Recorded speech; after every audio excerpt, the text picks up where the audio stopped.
Welcome in. It's another edition of the On the Mic podcast. I mean, I feel like I'm cranking out 3 a day now. I got some time to make up, or I got to make up for some lost time. And you saw him on episode 100, and he's probably been on 100 more episodes since I've ever talked to him. The first time, let's see, he not only has a job at SiriusXM after I left, so I see how that works. He waits for me to leave, and then he gets a job at SiriusXM. He killed it on the ESPN UFC Vegas 21 coverage today. He's just doing everything. We were just talking. When he posts something on social media, he's absolutely right, guys. He is Coach Dean Thomas, and when he says, "Wait till you see the year he's about to fucking have," wait until you see the year he's having. We're only in March. Coach, how are you? I'm good, man. I'm good. I'm just trying to make it. You know what I'm saying? I'm tired of. The old saying is, I'm sick and tired of being sick and tired. Yeah. And you got to take things into your own hands. You got to take chances. You got to gamble on yourself. And like, that's what I'm doing, man. I'm just going win, lose or draw, man. Let's throw down, you know? Well, no illegal knees will be thrown in this podcast. So I think, you'll be good there. Well, let's just talk about the media side of things. Like, I just referred to the post, but like, what happened? Like, what clicked for you? What made you be like, I want to do ESPN, I want to do SiriusXM? Like, honestly, man, like all that stuff just came to me. You know, I feel like when you figure out what it is that you want to do, like honestly, truthfully in your heart, like what you're trying to do, and it's for the right reasons, like the universe will just open up. You know, but when you have baggage and you're doing things for the wrong reasons, the universe gonna close up. So like, keep that in mind. I was like, are you talking indirectly to me for the last 6 months? No. I'm not talking to no. Listen, hey, Mike, if it applies, it was indirectly, but if it applies, take it. You know what I'm saying? Take it. No, absolutely. I mean, I've made no secret about it, and you and I have had real life talks. You know, the last 6 months for me have sucked, but like you said, you know, if you want something, if you want something, you got to go take it. So I just realized, like, I just woke up, you know, the beginning of March, and I just said, I'm over it. Can't do this, you know, pity party, not doing what I want to do, you know, life anymore. Like, just waking up, being okay with not working, being okay with, you know, the car accident I had in January, just being like, whatever, shit happens. I guess this is whatever. I truthfully needed someone in my life who's not really a part of it anymore to tell me, like, you have no dreams or aspirations. And I was like, oh, all right. Well, not that I need to prove you wrong, but I needed to hear that. So it's exactly what you and I have talked about for the years that we've known each other. Well, I think, you know, the last year and a half since COVID has been hard on everybody. You know, I think COVID just kind of magnified it, you know, or at least, you know, because it was like, if you weren't doing good, you could always, like, if you weren't living the life that you wanted, you could always hide it by going out or doing some other you know what I'm saying? But when COVID hit, you had to sit with your shit, you know? You had to sit with it, and you had to look at yourself and sit with it and go, is this what I want?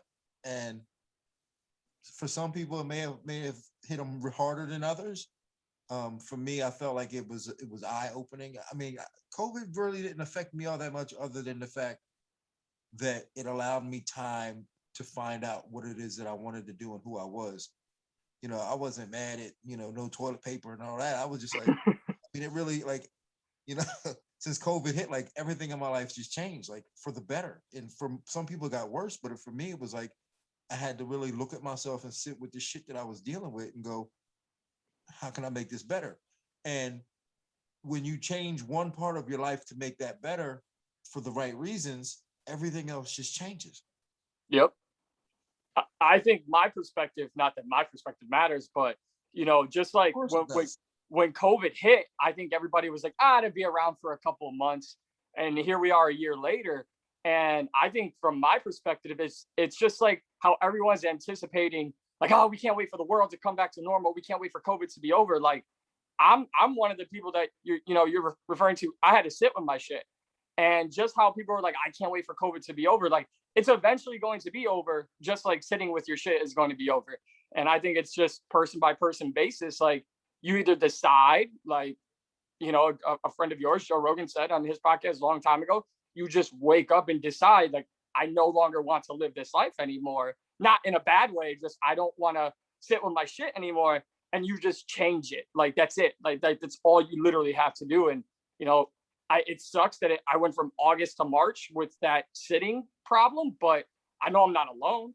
And I know we talked when it just first started, and you're supposed to be in London retiring for the Leon Edwards fight. And Yeah. I mean, if I would have told you a week before that fight, like, hey, the world's going to shut down, Dean, but in a year from now, you're going to be on ESPN and Sirius XM radio, you'd have been like, what? That makes no sense. Yeah. Yeah. I mean, but here's the thing though, is like, because honestly, I don't care if COVID never goes away and the world never changes. It won't affect me, because I'm okay with sitting with my shit, because I've changed my shit. You know what I'm saying? And I've changed my perspective of it. So if you have to sit in your shit, fix it so that you can sit in it comfortably. Yeah. So it doesn't matter to me whether, like, I hope it never goes back the same. Like, I don't care. Like, to me, it doesn't make a difference. I'm still going to get mine. Right. And I'm not going to blame anybody if I don't. I'm still going to get mine. Yeah, I mean, one thing, obviously, I consider you a friend, now a longtime friend. When you went to Abu Dhabi, I was like, oh man, like, they're going to be together, but they're probably not going to be able to film looking for a fight. And it was like, nope, the show went on. Like, like, you just continued to find a way to stay productive and do the things that, again, you decided, like, you wanted to do. Like, you decided, like, I'm just going to change, and then, like you said, other things came to you. And I personally couldn't be happier for you. I mean, I kind of said this before we started, but little upset that you're not dappered up in the amazing suit that you had on ESPN today. I even posted on my Snapchat. I was like, look how dapper he looks, and I was like, I wonder if he'll be on the podcast like this tonight. Yeah, like I said, you get introvert. I'm in the introvert mode now. But another thing too is, as a part of sitting with your shit, looking at yourself, changing it, doing it all for the right reasons, things open up, things start to come into your life, people come into your life that are going to help you. People are going to come into your life that's going to give you information to help you. And that happened to me, I've had conversations with Dana White, just me and him in the pool. You know what I'm saying? Like a master class of business and hustle. And you get to pick these guys' brains. And I've been able to pick these guys' brains and see how they operate and see how they work. And for me, like, some of them things, I'm like, when I really look at that, I go, man, I got this information from these guys for nothing. Like, people go to college for years to get for nothing, to not even get the nuggets that I just got. Right. To hear Dana talk about his process of what he's doing and why he kept the UFC going, and how he wasn't like, there was never a point where he was thinking, I got to shut it down. It was always, we're going to make it happen. I'm not cutting anybody's job. No one's going to lose their job, So to hear him talk about that was like, it was inspiring for me. And I was like, damn, and for me, I felt like I owed it to him and the universe to excel, because they gave me that opportunity. So it's like, I get this opportunity. What I'm gonna do? Sit around with this information? I need to get out there and get something. And that's why I'm doing it. Yeah, no, and like I said, personally, and not just blowing smoke because you're on here, but couldn't be happier for you. I think I reached out as soon as the serious news hit. Like, if Dean Thomas is in the news, I'm reaching out to you right away as soon as I hear it. Because thank you, I appreciate it. Yeah, well, I mean, it's just people like you. I had to realize myself, during my time of sitting with shit, is that my circles changed big time. And then I look and I'm like, well, why did my circle change? Maybe I didn't make the right decisions, but was I making the right decisions in the right environment? No, I wasn't. So this is the environment I want to make. It's a Friday night at 8:30. I know where I'm normally at, COVID or no COVID. I'm out and about, but here I am talking to you, and this feels like the right decision to make.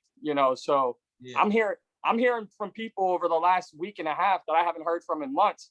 And they're like, "Hey, keep your foot on the gas." And I'm like, oh, "I didn't even know you gave a shit about what I do." So no, but to bring this all into kind of what we're just kind of talking here, but how does this relate to?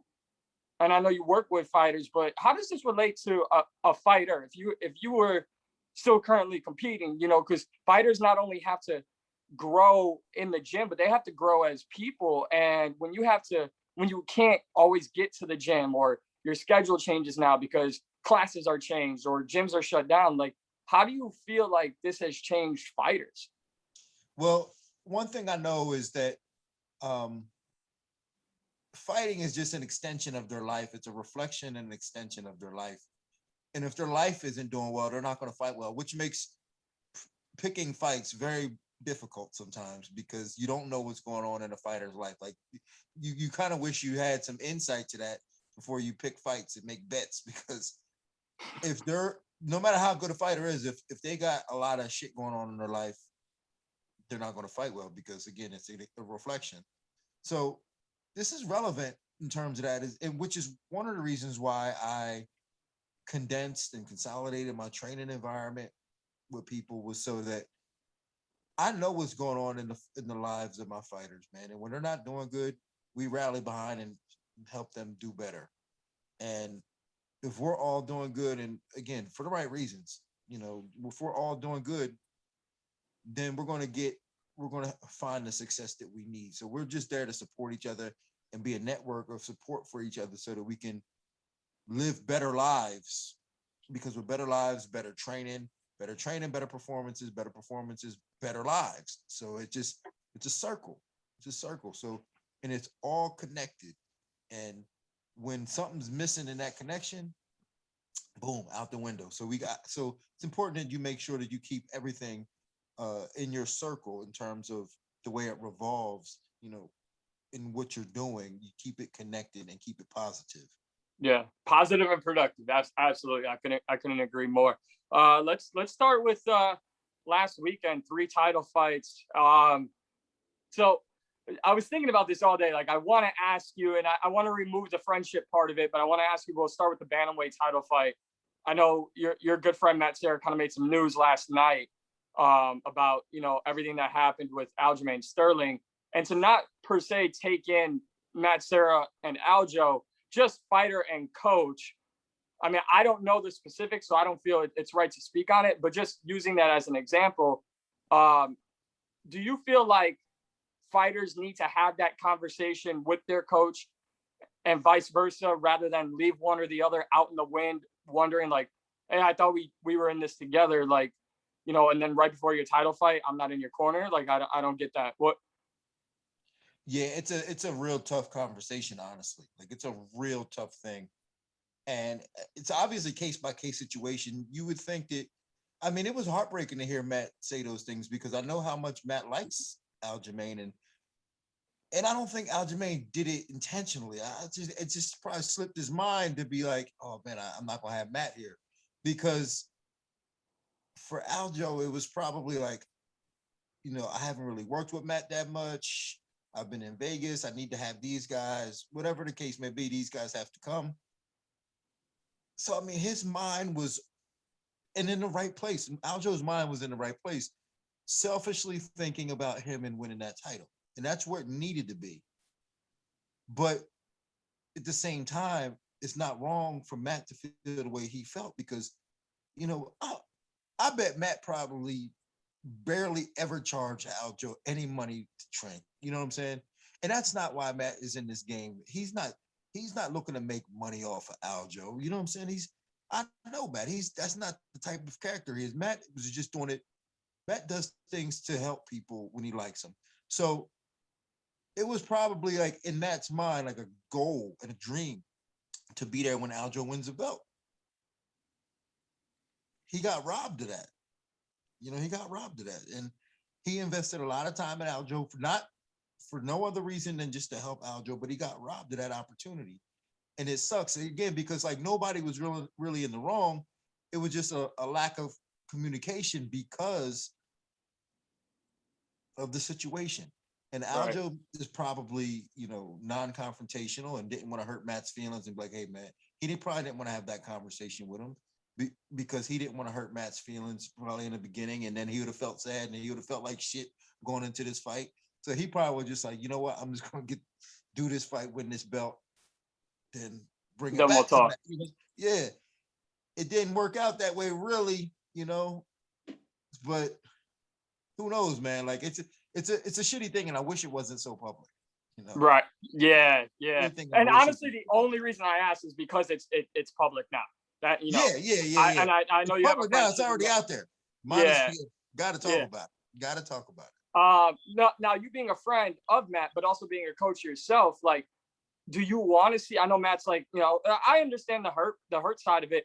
I'll just tell a quick side story real quick. Like, Aljo's the first fighter I ever interviewed. So last Saturday for me, I was like, man, like, this is crazy. Like, I'm finally getting back on my feet. Aljo's got the biggest fight of his life. Like, I felt a little personal connection. And then I remember, like, I had stayed in touch with Aljo every once in a while. And then I saw him in Milwaukee and I like walked up and introduced myself again, even though we've met in person before. And he's like, man, I'm not going to lie to you. Like, no disrespect. I just don't remember your face. And I'm like, okay. I'm like, that, no problem. Like, that's when you said, like, Aljo probably doesn't like want to be confrontational or anything. He could have totally just blew it off, been an ass about it, but he was totally cool. But back to Matt, like, as his friend, but also as a coach, he says he's done. Do you want to see him be done with coaching and cornering?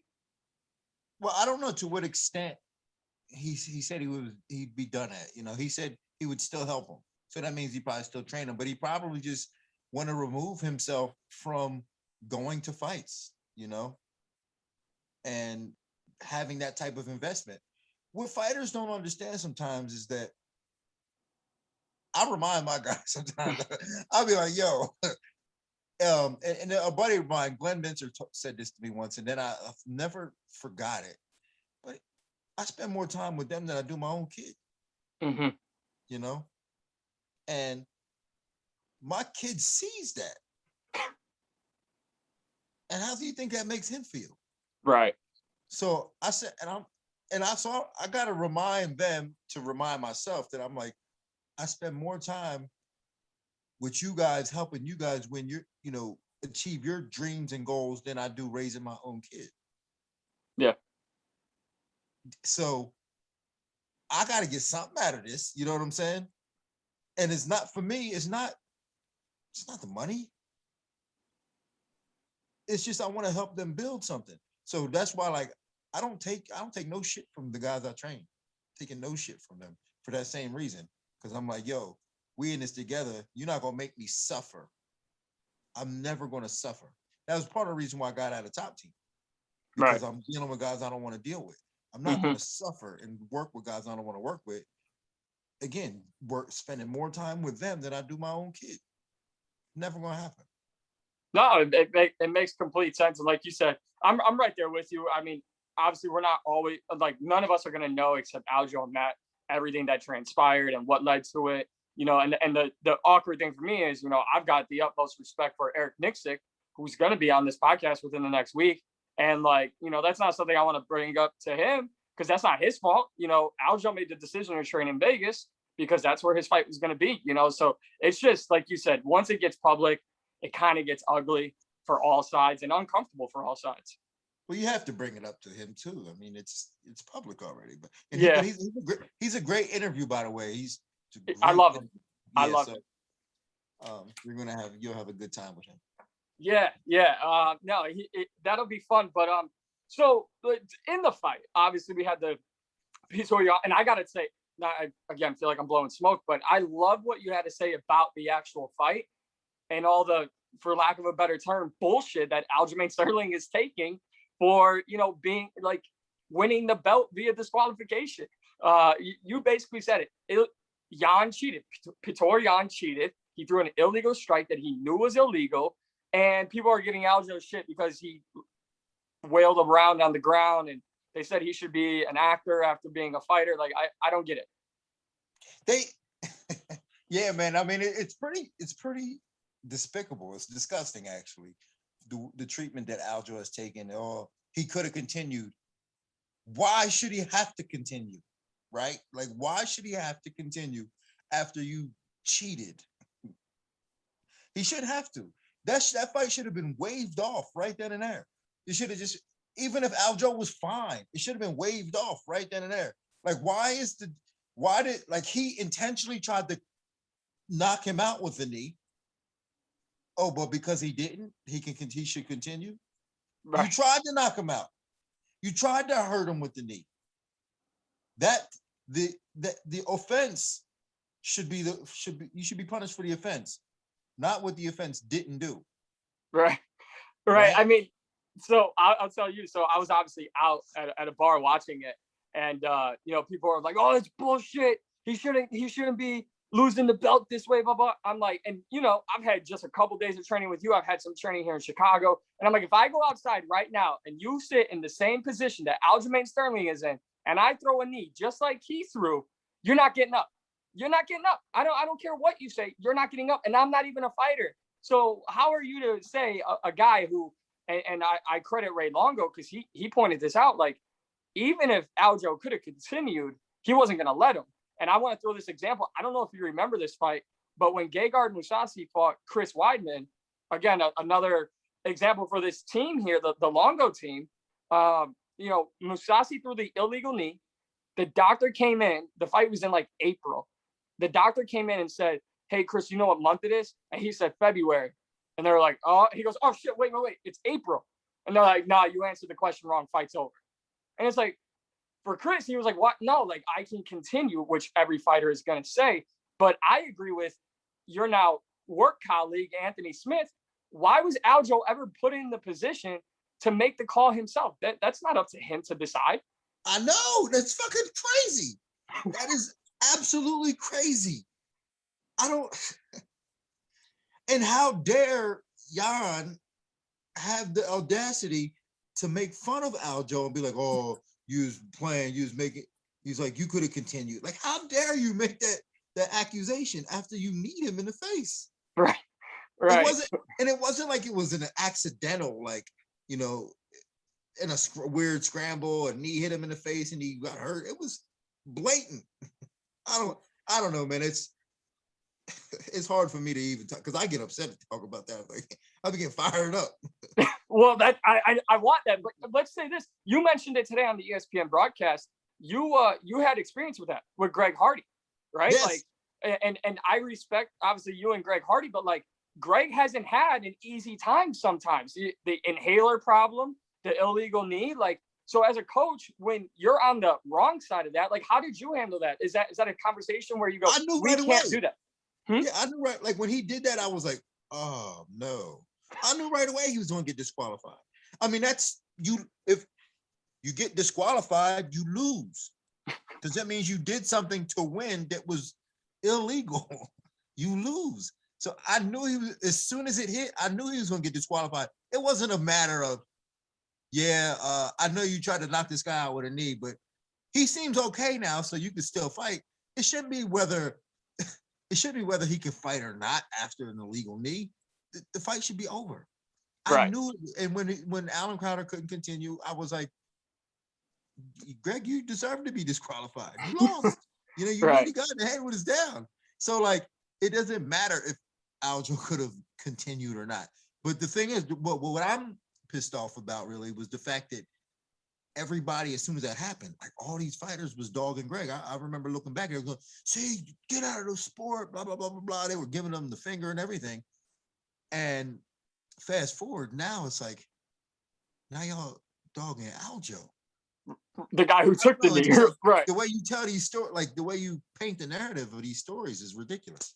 Oh, it is absolutely ridiculous. And it's like one of those things where, I mean, it's a very bad comparison, but like when Kobe Bryant tore his Achilles and then walked off the court, there was people like, he walked off the court, he should be fine. No, he tore his Achilles and he finished the play. That doesn't mean he can continue. Like, it's not going to happen that way. And I feel the same way about, stuff like that. Like, okay, just because an athlete can continue something doesn't mean physically or by rule they should continue. So I'll ask you this: if I had to ask you, night of, who are you more pissed off at?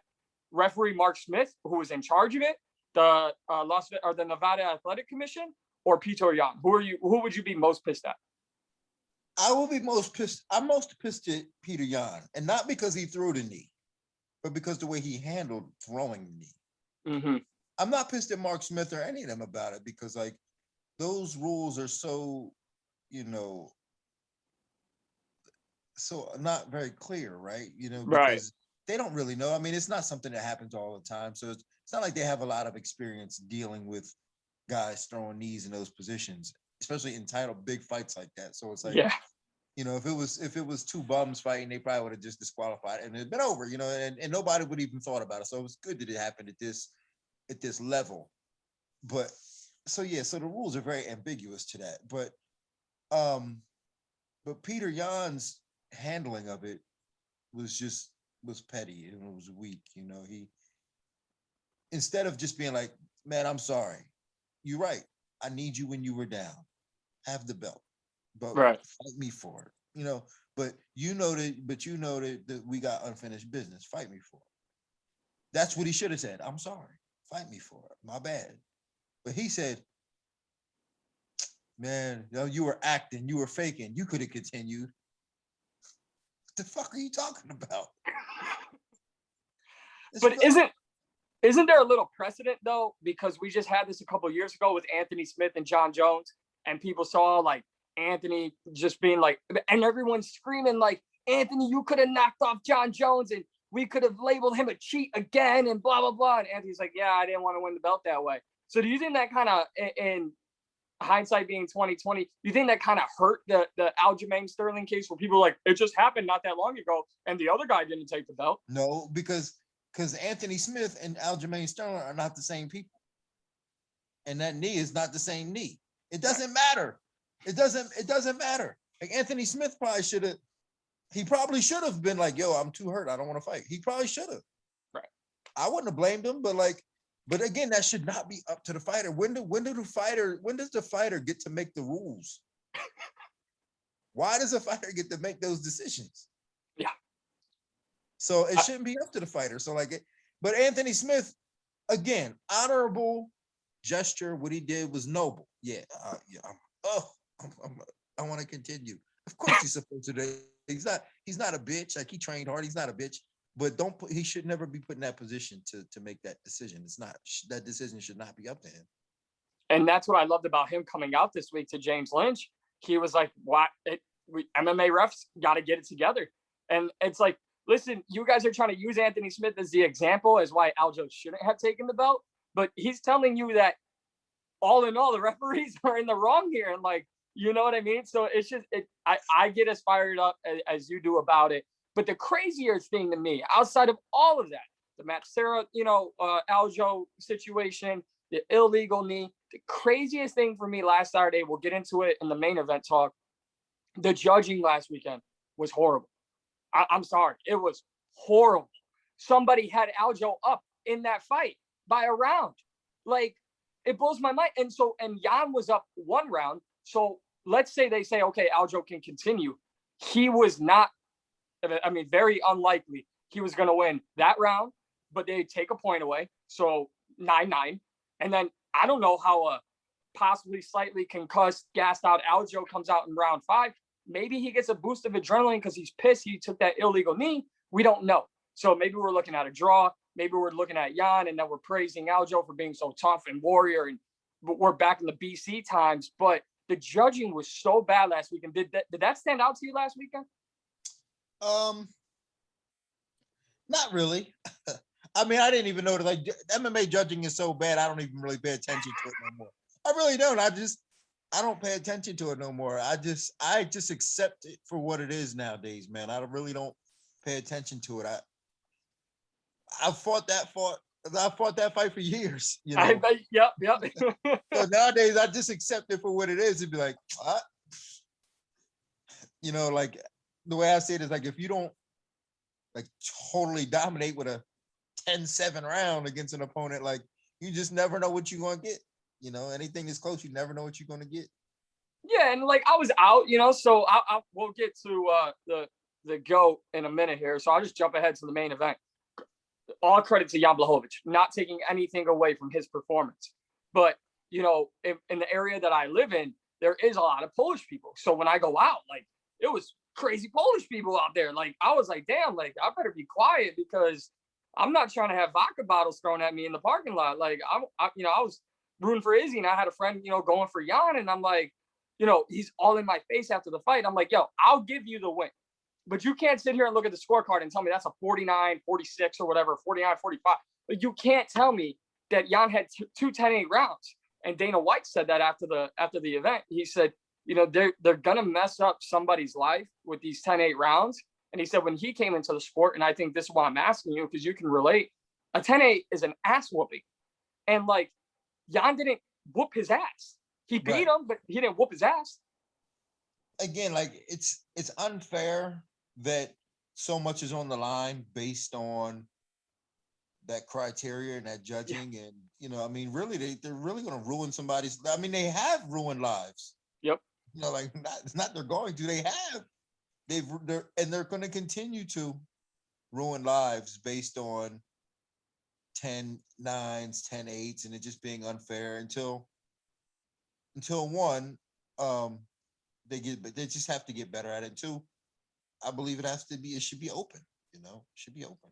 Yeah, and I'm very much on board with open scoring as well. But I think you can kind of speak to this a little bit more. We kind of magnify it when it happens in like a title fight, and then Dana comes out and says what he says. But as a coach like yourself, who trains fighters, not just world champion fighters, but fighters who are coming up, like a Jillian Robertson, when we sit here and say like it ruins these fighters' lives, people go, oh, what? Because they didn't win a fight or they didn't win a belt? Like, no. These contracts are set up where you win a certain amount. If you win, you double your winnings if you win. And so you're not just ruining a title fight. You're ruining possibly life-changing money for somebody. And I'm not saying Jillian, but I'm saying young fighters. That might be life-changing, an extra $25,000, you know? You know, if you lose, like when, you know, was it Robbie Lawler and Johnny Hendricks, and even like some of them fights were so close, you know, and everybody thought they went one way or the other, and it went the other way. And that's life. You're right. Those are title fights, and that's life-changing money. A title fight, like being a champ, changes your life, and that's one of the reasons why some fighters want to be champ. Some of them because of the money. I mean, it's a big difference. You know, once you become champ, the money is a big difference. And when you're not champ, it goes back down. So it is a big difference. So putting it in the hands of like these three dudes that you don't know, that don't really have to be accountable for it. Right. It's a bit easy. It's a bit lazy and easy. Well, and you were somewhat a part of one, like it didn't ruin anything, but at UFC 205 when Tyron fought Wonder Boy, and like Rogan had to explain like, hey, this isn't a win or a loss, it's a draw. And then all of a sudden, like it changes the narrative, right? Like if it's not a draw, then maybe we don't have that second fight and Tyron faces the next challenger. And, you know, it changed the narrative right away where people were like, well, the first fight was a draw. And then it just opens the door for the wrong narratives based off scoring. And I'm not saying that fight should have been scored one way or another, but I think what these judges aren't keeping in mind, obviously, and it's in the moment and they're only there to judge the fight. But if you're not taking your job if you went on ESPN today and you were talking about, you know, you got the script or you were getting the papers, or they're like, all right, we're going to go to Dean Thomas for Leon Edwards and Bilal Muhammad. And you're like, yeah, I think Robbie Lawler is going to do great tomorrow night. You're like, what? What are you doing? Like now you just ruined that moment for you to talk about those two fighters, and you don't look prepared. So I'm with you, and I think one of the biggest ways to fix this is open scoring. Yeah, I mean for sure. I mean they just have to be accountable, and then honestly, what would happen? The problem, you know, what the real reason why I don't think there's open scoring is that commissions are lazy. They don't want to do it. And Dana and them don't want to battle with commissions and make things hard for them, you know, just because it's just easy. It's easy to put the all the burden on the fighters. It's easy to do that because the fighters are really kind of the lowest on the totem pole.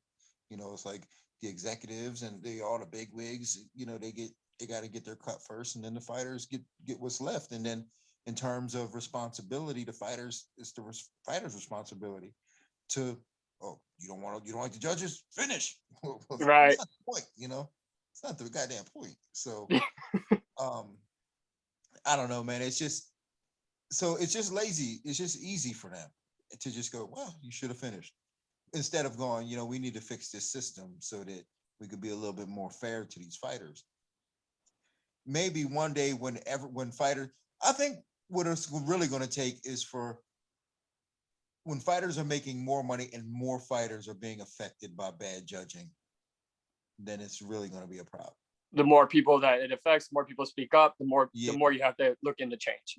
Yeah, but now you don't get that many people losing out on that much on fights. It happens every once in a while at the highest level, but at the lower levels, they're not making enough money to really bitch about it. So you won't get too much, steam, a lot of smoke on that. Well, let's talk about one of your friends. I mean, the GOAT, Amanda Nunes. Another first round victory for her. I actually am going to give Dana White a lot of credit. I got no problems. I know he hates the media, but like next time you guys are sitting in the pool, be like, I got someone in the media who doesn't hate you, Dana. It's actually your biggest fan. But I love what he said. He's like, hey, look, if Amanda wants to keep the featherweight division going, like we'll do it. And before you and I talked today, I talked to Macy Chiazon, who's fighting at 135 next weekend, and she's like, hey, I hope the division doesn't go because, like, by the way, us women are getting fucking hungry. We want to fight Amanda Nunes. She's like, did you hear Juliana Pena? I'm going to be right there too. So I like how Dana was like, if that's what the champ wants, let's let her have it. I mean, she's earned that, right? Like she's earned that kind of like right to be like, all right, I want to keep this going. Yeah. Oh yeah, for sure. And you know what? Like at this point, it's so shallow that it's almost like it's got to get whoever is willing to fight her, right now, whoever's willing to do it. The problem is like the only girls that I think could even come close to competing are not in the UFC no more, so it makes it difficult. And I hate to say that because I mean the girls in the UFC, they work so hard, and they almost it's almost like disrespectful to be like to talk about those divisions and not disrespect them, you know. And I don't really want to do that, even though I just did. But I got to stop doing that. But I mean, I got to be honest about it as well too, because like Amanda has cleaned that division out, and there's just nobody left really, and it's very shallow, and I hate to say that, but they just need to have more girls. We just need to do a better job of getting, big girls training so that they can beat Amanda. We got to find there. Yeah. So that's the goal. We got to do it because there's plenty of small girls out there that can fight, but we got to find some girls, 160 pounds, 150 pounds that got a good left hook. Go out there and fight Amanda. I'm gonna get personal here. I've got a cousin. She's a college athlete. She's a softball player. Big girl. Like she's built. Like she's not like wide or anything. She's just a built girl, taller than me. She's been taller than me since she was like 12. She's hitting home runs 400 feet. Like she's got power in her. And since I moved back home here in the Chicago area, I've gone to her house, hang out with my uncle, and we watch fights together. And every weekend, if there's a girl fight, why don't they have bigger weight classes for girls? I'm like, you would fuck my ass up. Like, I mean, it's just, you're right though. Like, and obviously, I'm not going to put her, tail to tape out there, but she's got a point. Like almost, it's not the promotion's fault. We just need to have more women and more gyms that push that. Like it doesn't matter if you're a bigger girl, get in the gym. We're open to having you. Let's train you. Let's get you fighting. Well, there's a reason for that. I mean, it's a kind of, I don't know, it's a situation, probably a not socioeconomic situation, but a social situation where the girls they get into MMA or to get into MMA that are bigger, get into because they want to lose weight, right? Let's face it. Like if you're a girl, you're like 180 pounds, like you get in because you want to lose weight. The next thing you know, you start boxing. Next thing you know, you start liking it, and then now you're a fighter. And that's Right. just how that happens with the bigger girls, even some of the smaller girls. But we're not like as of right now. It's just because we're still new with this women's MMA, especially at that weight. So when we get to the point where we're picking girls that like, volleyball players and these softball players, and they've been playing all their lives, that are, over 150, like really good athletes that like ain't doing it because they losing weight, but they doing it because they see it as like a legitimate career option.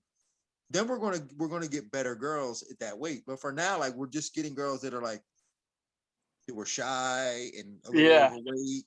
Then they go into the gym and fight, and they're like, "Oh, I love this. I want to spar." And then they spar, and they're like, "Well, I want to get a fight." The next thing you know, they got 2 fights, knocked two other girls out there were just like them. Now they're fighting Amanda. You know what I'm saying? So Right. like, Right. so I think once we break that kind of that chain, and go, all right, we need to get some girls out here, some girls that ran track. You know what I'm saying? Yeah. Some of these thoroughbreds that ran track. It's some of these, this girl, she played basketball, she could dunk. You know what I'm saying? Like, Right. get some of Right. them Well, goddamn I mean, girls. a comparison to that is how many times have you seen on the men's side of things? You'll see, let's use the easiest example, right? People are like, "Oh, LeBron James could have played tight end in the NFL." Yeah, well, he chose football, and he's not getting his head bashed in on every play. You know what I mean? And now he's Yeah, played 18 years in the league, and nobody cares. Nobody cares. So you're not going to run track your entire life. And sometimes, like I knew growing up, I played football for not very long because I'm a midget, as you know, basketball and baseball. And then, everyone was like, well, you don't want to go down trying to be a pro baseball player because it's going to take forever. So, for me, they were like, oh, what's the easiest path? So I think you got to look at it for if you're a woman, like, hey, I might be able to make a career out of MMA. I'm probably not going to be in track when I'm 34. But real quick, John Anik said something on Sirius this week that I want to get your thoughts on. He said, with a few more wins, with maybe some style points added to it, he's ready to put Amanda over a conversation of John Jones, George St. Pierre. She's taking gender out of the equation. yeah, I've always thought that as well. I mean, the only reason why you can't really do that is, again, when you talk about talent pool, because Right. yeah, when you talk about talent, like depth of the talent pool, that's the only real argument that you can't really put Amanda over those guys, is because, especially like a GSP, because like GSP fights in a division where there are thousands of fighters, and Yeah. he while he hasn't beaten all of them, he's beaten all the guys that beat all of them. You know what I'm saying? So when you're talking about Amanda fighting at 145, I mean, there's like 20 girls, Right. fight at 145. And then at 135, there's like 25 girls. So we're talking about her being the best of, 50, 60 girls. So Right. GSP is the best of a couple 100,000 guys, so it's really hard to kind of put her in that conversation for that reason. But if you did, I'm not mad at it. Yeah, I'm with you on that. Just a couple more here for you, Coach. All right. So I haven't really written anything or talked about it much this week because I have a lot of respect for both guys. I was thoroughly shocked to see you and Michael Chiesa today on the pre-fight show. Both picked Bilal Muhammad. Listen, I love Bilal. I've been in the same gym with Bilal. Like, I know Bilal. I would almost consider him a friend. I know his coach, Lewis Taylor, very well. I consider him a friend. I also know Leon Edwards. And it's like, I know Leon's been gone for 20 months. That's not all his fault. And I know you were training Tyron for a Leon Edwards fight, which I think is almost a credit on your end to Bilal because you were already preparing to go up against Leon Edwards. Is this a matter of Bilal just being so fresh and so good right now? Or do you think like we don't know what to expect with Leon Edwards? We don't. I think it has a little bit of both. I think because we don't know what to expect with Leon, he hasn't fought in a while. I think he hasn't fought in a while, but I don't think that's going to really affect him all that much because of the environment. I think that, the Apex suits guys that, take layoffs, and because it's very easy to fight inside the Apex. But I think the reason why is because what Bilal does well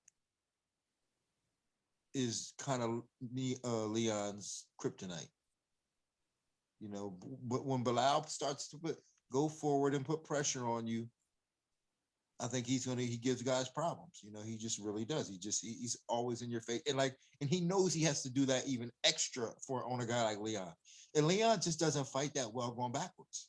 Mm-hmm. Like Leon fights well when you're toe to toe, like at his range, where he can go technique for technique, or when he's coming forward. But when he's going backwards, like he doesn't fight that way. And I think that Bilal can put that type of pressure on him. He might. The real question is, can he take that can he keep going forward and not get busted up enough to deter him from coming forward? Because Leon, he's still got to go through that range. You know what I'm saying? Right. So Leon, to bust him up a few times, especially with elbows, cut him up a few times to slow him down and then, pick him apart. Like, to me, that's the question. The other question is, how good did his wrestling get in the last year and a half? Was he able to solve some of their problems? So if he was, that may be an issue. But I just don't know. I just think that more times out of not, I'm favoring Bilal in a fight like this. I think in a weird way, when I was listening to you break it down, you and Michael Chiesa, I was thinking like, this might be, and it's a credit to Bilal. I know Leon has said everyone else said 12 other fighters said no. And obviously he had the whole thing with Hamzat Chimaev and COVID-19, but this might be the perfect, I'll never call Bilal a tune-up fight, but if Leon Edwards wants a title shot, Bilal is the perfect guy to prepare for the champion of Kamaru Usman. You have experience going up against Kamaru. I'm not saying they're exactly the same, but that pressure that you're talking about and the wrestling and, getting inside and making it, a dirty fight, like that's the kind of fight he would have to prepare for against Kamaru Usman. So I feel like what Dana said, hey, with a flashy kind of show out win, Leon's next for a title shot. And I think that's a credit to Bilal. Yeah, I think so too. And you're right about that. I mean, it's not a bad look for Leon to fight Bilal in preparation for Usman. I mean, it's very similar in terms of intentions. But I do think that the only difference is I think Bilal's going to put more pressure on him than Usman would. Usman, he kind of puts this passive aggressive pressure on his opponents, but Bilal's going to put full court press on Leon. And I think that's probably what his best chance of winning. I don't think Bilal is good enough to put like a passive aggressive type pressure on Leon and win. I think he has to go full court press and do it and try to maybe even get tired. Leon will get tired at times. He has to wrestle too much, especially defensive wrestling. He'll get a little tired. So I'm favoring Bilal in that sense. Real quick before I let you go, I know you got Jillian coming up, but also Tyron's got to fight. Will you be with Tyron for this fight as well? Yeah, I'm going. They're fighting on the same day. I'm going with them. So